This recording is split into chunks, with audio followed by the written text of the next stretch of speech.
나는 우리 남편은 이제 로스쿨에서 스터디하면서 만났는데 그때는 별로 서로 관심이 없었어 우리는. 그러다가 6년 후에 남부지검 구내식당에서 다시 만나게 됐거든. 아, 그분도 검사가 됐구나. 아니야, 우리 남편은 형사 변호사야. 난 그분은 이제 남편이랑 변호사, 본인은 검사. 우리 남편 어떻게 보면 약간 적진이야.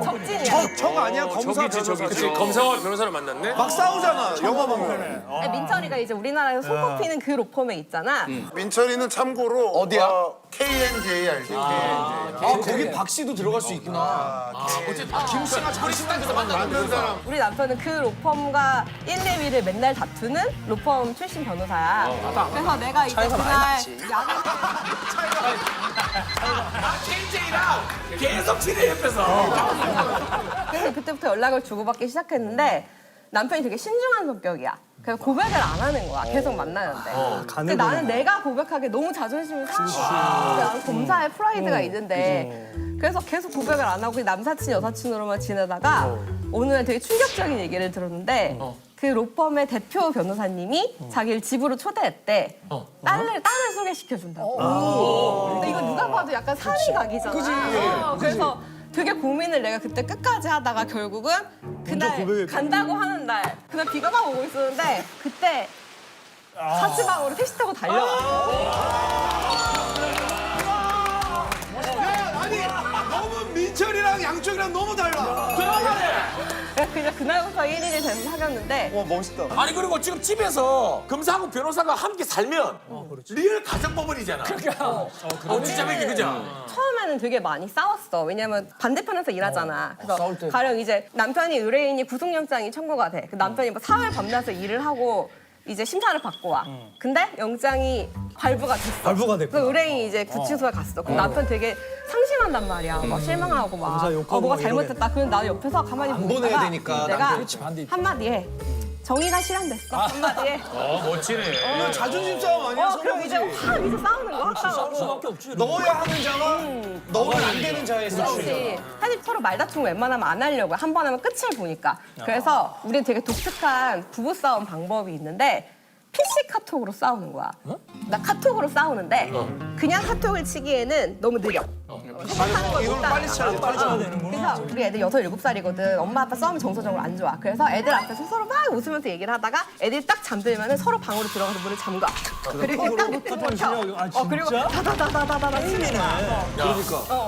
이게 빠른 팩토리네. 내가 이 얘기를 하면 사람들이 되게 이상하게 싸운다고 그러더라고. 아, 근데 그렇게 둘이 해결하는 게 낫지. 나중에 민철이랑 인철이 찾는 거보다.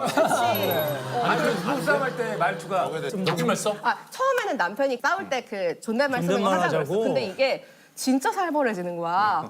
아까 서 변호사님이 그렇게 말씀하신 부분은 아니, 이름도 안 부르고. 굉장히 중대한 오류가 있습니다. 논리적으로 전혀 말이 되지 않습니다. 배우분이 그렇게 말씀하시면 안 되죠.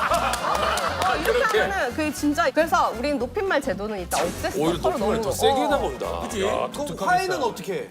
카톡으로 그래서 해결을 안 봐. 했어 아직. 근데 그게 시간이 되게 오래 걸려. 막 4시간 걸리기도 5시간 걸리기도 하는데 그래서 4시간, 5시간 그러면 그냥 진짜. 방문 열고 들어가서 만나. 독하게 방문 잠궈 놓는 데잖아. 어쨌든 다음날 아침에 애들을 만날 때는 웃고 있어야 돼. 그게 중요해. 그렇지.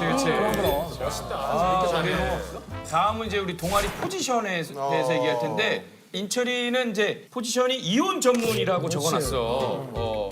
분야가 많은데 왜 이혼 전문을 변호사가 되고 싶었을까? 나 때만 해도 이혼 전문 변호사 하시는 분들이 여자분들이 많았어. 근데 가만히 생각해 보니까 결혼은 남자하고 여자가 하는 거지. 이혼도 남자하고 여자가 하는 거잖아. 그 남자 변호사도 이혼 전문 변호사 하는 게 좋겠다 이렇게 생각을 했거든. 그래서 이제 실제로 하니까 남자들이 많이 찾아와. 많이 찾아오고 또 여자분들도 남자 변호사 선호하는 경우가 있어. 왜냐하면은 자기의 남편의 길을 꺾어줄 남자 변호사 선호하는 경우가 있거든.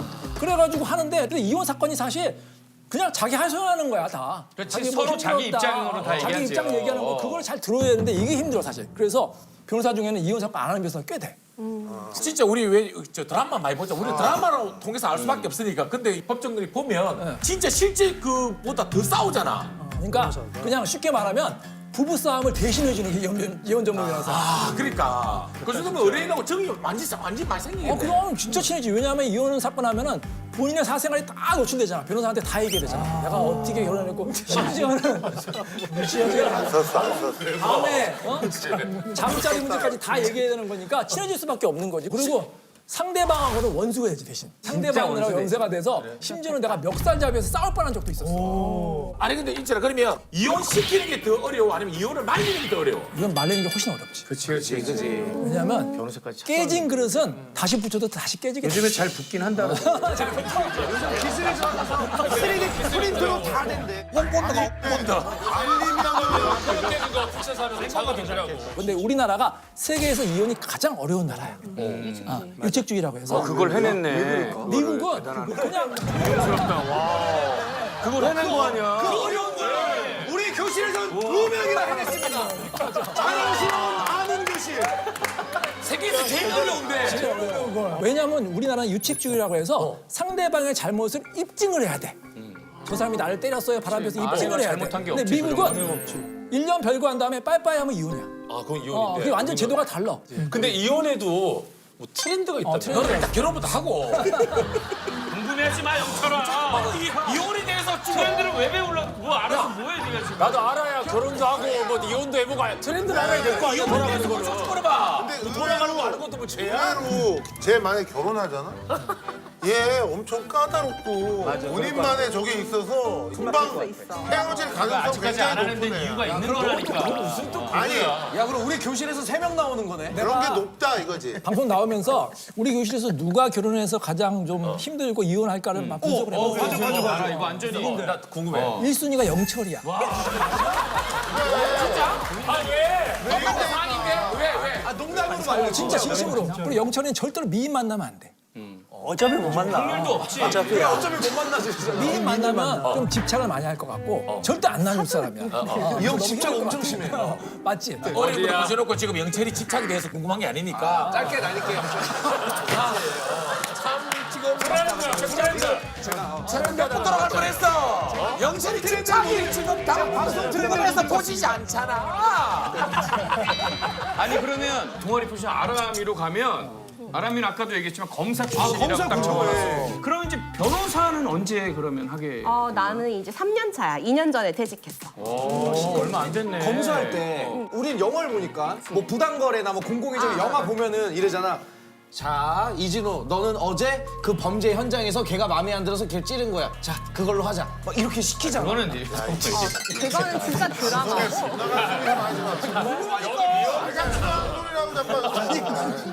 근데 진짜 너무 판타지라서 사실 그래서 검사들은 검사 영화를 잘 못 봐. 한마디 너무 괴로워. 드라마 같은 경우는 그렇잖아. 압수수색 영장 지금 바로 집행하겠습니다. 야, 털어! 막 쫙 오잖아. 그거 한 적 있어? 근데 사실 우리가 영장을 집행할 일이 이렇게 많지는 않다? 왜냐면 영장은 원래 집행을 담당하는 수사관들이 있어. 그러니까 경찰이 하거나 아니면 검찰의 담당 수사관들이 해. 검사는 이제 굉장히 중요한 사건이 있을 때 뭐 지휘할 사람이 필요하면 현장 나가서 지휘를 하는 경우도 있고 나 같은 경우는 이제 구속영장을 집행하러 갔었거든? 근데 너무 긴장돼가지고 막 바로 나가기 전까지 옷 고르고 막 뭘 입고 나가야 돼 코스 있어 보일까 가바리를 입어야 되나 정장을 입어야 되나 막 가죽 잠바를 입어야 되나 막 엄청 고민했었어. 그리고 막 우리 같이 수갑 채우기 연습하다가 안 풀려가지고 막 총무과 직원 오는 거 그렇게 되게 정말 초짜인 검사랑 계장이랑 그리고 이제 집행과에서 한 명 지원군을 데려왔어. 셋이서 집행을 하러 간 거야. 근데 우리 반 계장님이랑 같이 갔는데 이제 계속 도망 다니던 피의자였는데 얘 여자친구 집에 숨어 있다고 제보를 받았어. 그래서 그 택배 상자를 하나 주워가지고 갔어. 택배인 척 하려고. 그래서 배를 누르고 이제 택배 왔습니다 하면 이제 얘가 이제 잠옷 입고 나온 거야. 눈곱 이렇게 덕지덕지 붙이고. 근데 우리 보고 놀라지도 않아. 왜냐면은 영장이 나올 정도가 되면 다 알아 이미. 아 나 영장 나왔구나. 찾아왔구나를 아는구나. 우리를 보더니 얘가 한숨을 푹 쉬면서 저 근데 세수하고 양치 좀 하고 갈게요 이러는 거야. 얘 덩치가 좀 있는 애였는데 땀을 엄청 많이 흘렸는데 땀 냄새가 되게 심하게 났어. 뭐 세수 정도는 하게 해줘야겠다. 그래서 갔다 와. 그래서 기다리고 있었어. 10분 지나고 15분 지나도 안 와. 아 어디 다른 데가 있어. 뭐지? 어떻게 된 거지? 하고 이제 어떻게 했을까? 문을 막 흔드는데 안에서 누가 살려주세요 이러는 거야. 그래서 너무 놀랬지. 그래서 발로 문을 꽝 차서 열었어. 근데 여기가 화장실 창문은 별로 그렇게 크지 않잖아. 조그만 창문인 그렇지. 거 알지? 근데 아까 얘기했잖아. 약간 덩치가 있었다고. 근데 화장실 나가려다가 허리가 딱 낀 거야. 많아. 톰과 제리. 하다 지갑 껴서 지갑 살려주세요 하고 나온 거야. 못 나가가지고 숨을 못 쉬겠으니까. 그래서 밀고 당기고를 계속 했는데 죽겠다고 소리를 지르는 거야. 막 저 사람 죽는다고 막. 그래서 결국 119를 불렀어. 119를 불러서 역시 119 네. 뺐는데